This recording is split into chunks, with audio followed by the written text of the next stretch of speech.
all the houses around there had permits, to fix repairs and stuff like that. So, yeah, you just got to be careful with stuff like that.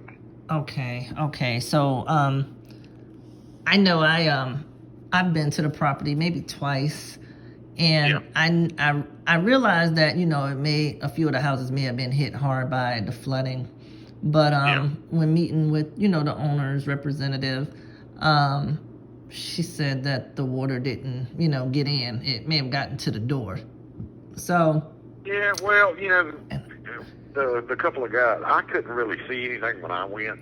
Me Which I neither. went earlier in the morning, and I got a couple of guys to go, to see what they thought, and I think they said they did find like a water line that was, maybe 4 inches up on the doors, and I think they said inside the cabinets, the kitchen cabinet.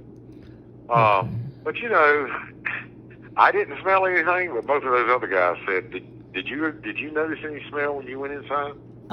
Because the house been shut up for several, over 3 years, you're gonna have that musty, that mustiness, and there's nothing circulating in there. But yeah, as far as I don't now, I don't know what it costs to get a mold specialist in there, but if he went in there and said it was okay, then we'd be good with it. Okay. We just don't want to, if there is some mold growing, inside the walls. Mm-hmm. The city don't want to be liable for all that, Okay. putting power back up. So I don't know what one of those guys would charge to do it, About 575. I talked to one today from Eastern North Carolina. They plan to go out Thursday, and they say they're Okay, so they're going to look at it for you? They'll send some specimens off to a lab, and it takes about 3 days. And Okay. but I just was concerned, if we close on it, we definitely want to be able to start working on it, have utilities, so that's, because time is of the essence. Well, you're kind of lucky on that one.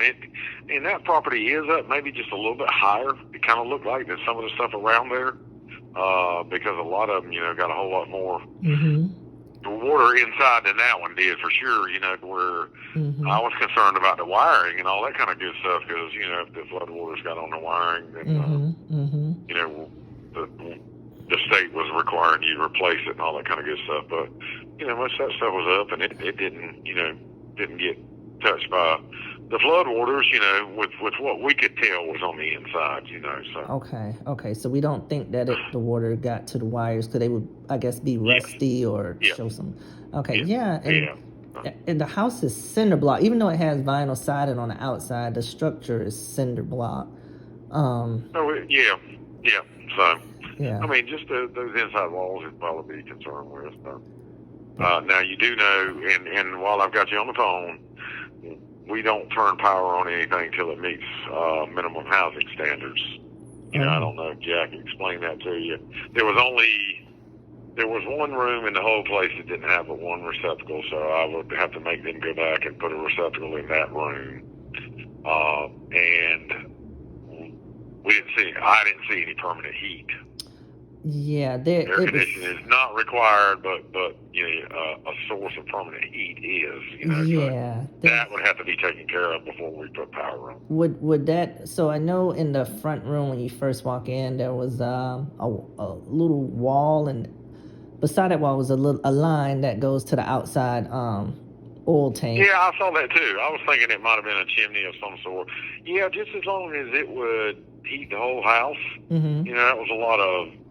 It looked to be a fairly good amount of square footage, About 1,400. For one thing to heat the whole house, but that would be kind of up to, I don't know what you could get to put in there, so. Mini splits or something. So just kind of keep that in mind. But. Okay, so to move forward, we need to get the mold inspection, and then as far as utilities, so how would we go about getting a permanent heat source with no electric? Would you guys give a temporary pole, or how would we? Yeah. What do you, I'm sure if you come back and said, hey, there's no mold in there, then you could get a temporary service pole.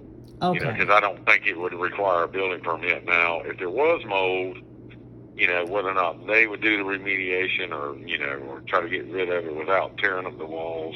We do like to, I would have to talk with somebody else about that, whether or not they would require a building permit, because a lot of times we want to have some kind of record that, yes, something was done, at that location. So Okay. I guess it would all depend on what your mold guy says. He might can go in there and treat it without cutting the walls back, or, so that would be good too. Good, but, okay, then. But yeah, find out that, and then just kind of let us know, and then we'll kind of go from there. Okay, then. Well, I do thank you for giving me a call back. And you're very welcome. Would we just call you directly, or just hit? You can, or you could get up with Wayne Electric, or it'd probably be. You got my number, so I got you. You could call me back. So. Okay. All right. Well, thank you. All right. Thank you so much. All right. All right. Thank you. Bye bye.